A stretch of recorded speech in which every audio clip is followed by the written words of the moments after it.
So இப்போ நான் ரீசெண்டாக வந்து ஒரு டிராக்டர் பார்த்தேன். இந்த டிராக்டர் ரொம்ப இன்ட்ரெஸ்டிங்கான டிராக்டர். இந்த டிராக்டர் வந்து மொத்தமே 2 வீல்ஸ் தான் இருந்துச்சு. எல்லா டிராக்டருமே 4 டயர் இருக்கும். இதுல என்னடா 2 டயர் தான் இருக்கு. இது எப்படி தான் வேலை செய்யும், இது எப்படி தான் ஓடுது அப்படின்னு தெரிஞ்சுக்கணும்னா இவங்க சொல்றதை கேளுங்க.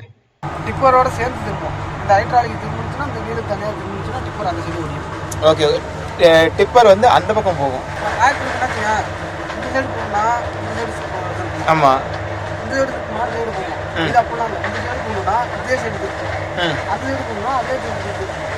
அவ்வளோதான். இதில் வந்து ஹைட்ராலிக் இந்த லிவர் வந்து அந்த மஞ்சள் கலர்ல இருக்குல்ல லிவர், கீழே இந்த லிவர் கீழே இறக்கி விட்டு அதை அழுத்தணும்னா டிப்பர் தூக்கும். ஸோ இப்போ இந்த டிராக்டர் வந்து பாத்தீங்கன்னா லோட் கேரிங் டிராக்டர். இது வந்து பாத்தீங்கன்னா கரும்பு வெட்டி இந்த கரும்பு வந்து டிரான்ஸ்போர்ட் பண்றதுக்காக யூஸ் பண்ற டிராக்டர். கரும்போட வெயிட்னால வந்து பாத்தீங்கன்னா மோஸ்ட் ஆஃப் டிராக்டரோட ஃப்ரண்ட் டயர் வந்து காத்துலயே தான் இருக்கும். ஸோ பட் டிராக்டரோட ஃப்ரண்ட் டயர் வந்து காத்துல இருக்கும்போது பாத்தீங்கன்னா டர்ன் வந்து டிஃபிகல்ட்டா இருக்கும். அதனால வந்து என்ன பண்ணாங்கன்னா இந்த டயரை மொத்தமா எடுத்துட்டு இது ஹைட்ராலிக்ஸை யூஸ் பண்ணி மொத்தமா டர்ன் பண்றது, லிஃப்ட் பண்றது எல்லாமே யூஸ் பண்ணிட்டாங்க.